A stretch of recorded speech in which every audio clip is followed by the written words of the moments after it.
नमस्कार, आपके साथ हूं मैं आरजू दुबे और आप देख रहे हैं न्यूज नेशन। 26/11 मुंबई हमले की परतें अब खुलने लगी हैं। तैमूर राणा अब भारत की जांच एजेंसी एनआईए के सवालों के घेरे में है और शक की सुई घूम रही है सीधा दाऊद इब्राहिम की ओर। अब सवाल यह है कि क्या राणा सिर्फ मोहरा था या आतंक की उस पूरी साजिश का वो हिस्सा जो अंडरवर्ल्ड और लश्कर को जोड़ता है। सवाल यह भी है कि क्या राणा का रिश्ता दाऊद इब्राहिम से था? क्या भारत के सबसे बड़े अंडरवर्ल्ड की भी भूमिका थी? आइए जानते हैं इस पूरी रिपोर्ट में। तैमूर राणा पाकिस्तान में जन्मा और बाद में कनाडा, अमेरिका का रहने वाला कारोबारी बन गया। उसका दोस्त डेविड हैंडली मुंबई हमले से पहले भारत में घूम घूम कर रेकी कर रहा था। राणा ने हैंडली को भारत में घुसने और वहां अपने ऑफिस का इस्तेमाल करने की पूरी छूट दी थी। इसका मतलब साफ है, राणा जानबूझकर एक आतंकी साजिश का हिस्सा था। अब बात करते हैं असली सवाल की। क्या दाऊद से जुड़ा है तैमूर राणा का कनेक्शन? इस सवाल का जवाब तलाश रही है एनआईए। तैमूर राणा की पूछताछ में कई अहम बातें सामने आई हैं। राणा की बातचीत दुबई में बैठे एक संदिग्ध से होती थी। उस संदिग्ध के बारे में शक है कि वो दाऊदी इब्राहिम के नेटवर्क से जुड़ा हुआ है।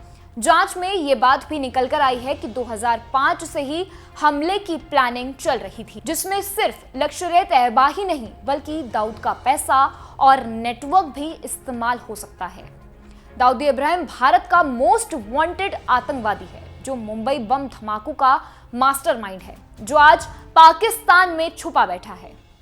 उसकी पहुंच सिर्फ अंडरवर्ल्ड तक ही नहीं बल्कि आतंकी संगठनों तक है। लश्कर, जैश, आईएसआई सबके साथ उसके रिश्ते हैं। तो ये सवाल उठता है कि क्या दाऊद ने तैमूर राणा के जरिए हमले में अपनी भागीदारी दी? राणा दाऊद कनेक्शन आखिर क्या है?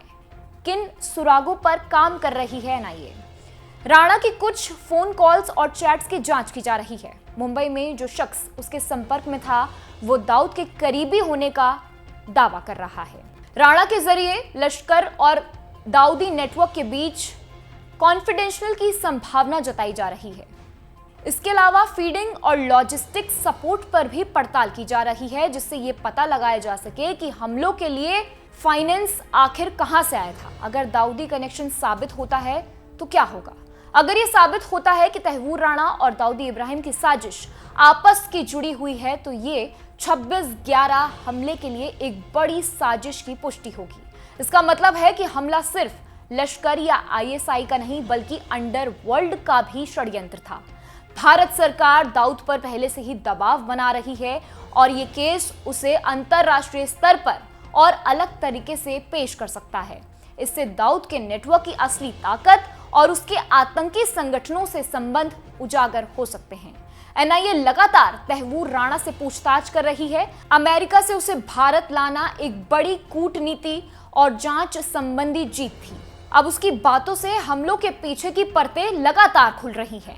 जांच एजेंसी की कोशिश है कि दाऊदी कनेक्शन को पूरी तरीके से साबित किया जाए।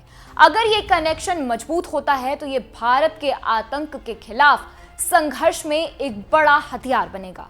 तैमूर राणा सिर्फ मोहरा नहीं, बड़ा खिलाड़ी हो सकता है। जिस तरह से उसके लिंक सामने आ रहे हैं उससे बात साफ है कि 26/11 सिर्फ सीमा पार से आया हमला नहीं था बल्कि इसमें अंडरवर्ल्ड का भी हाथ हो सकता है।